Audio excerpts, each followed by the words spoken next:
Bahkan di Al-Azhar, ketika kita masih belajar dulu, ada satu mata kuliah khusus, yaitu Tayarat Fikriyah. Tayarat, aliran-aliran, Fikriyah, pemikiran. Ada aliran sekuler, ada aliran liberal, ada aliran sosialisme, ada aliran komunis, dan ada satu aliran khusus yang dikaji selama 1 semester, yaitu aliran yang disebut dengan Sahyuniyah atau Zionis. Mereka bukan sekedar agama, tapi juga dia adalah politik.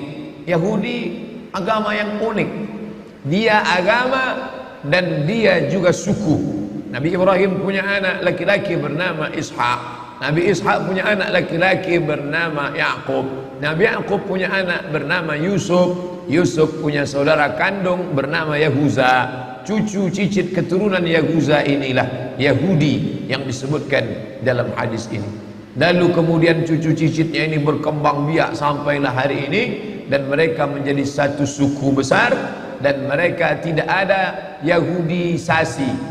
Kalau Kristen ada Kristenisasi, yang non Kristen diajak masuk ke dalam agama Kristen, tapi Yahudisasi tidak terjadi, karena Yahudi tidak menerima orang selain Yahudi. Andai bapaknya Yahudi pun akan dilihat maknya Yahudi atau tidak.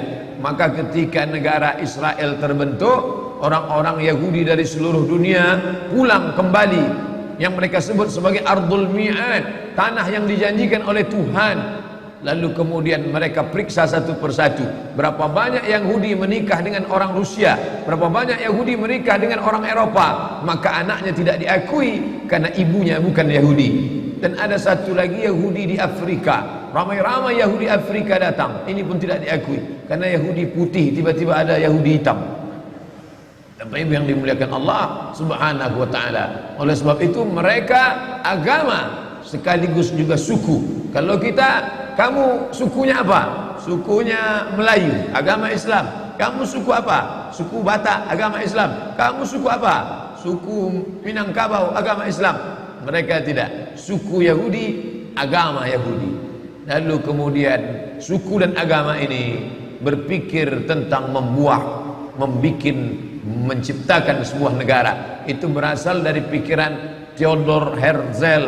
Theodor Herzl, seorang wartawan Yahudi, berpikir ketika dia melihat ada negara besar, negara itu bernama Serbia, yang pernah membantai umat Islam di Bosnia atas nama Slobodan Milosevic, negara Eropa, negara Rusia yang besar waktu itu bernama Serbia. Maka Theodor Herzl berpikir, kalau Serbia punya negara, mengapa kita orang Yahudi tidak punya negara? Maka dia kumpulkan orang-orang Yahudi dari seluruh dunia, maka mereka pun berkumpul. Inilah cikal bakal Zionis yang ingin mendirikan sebuah negara.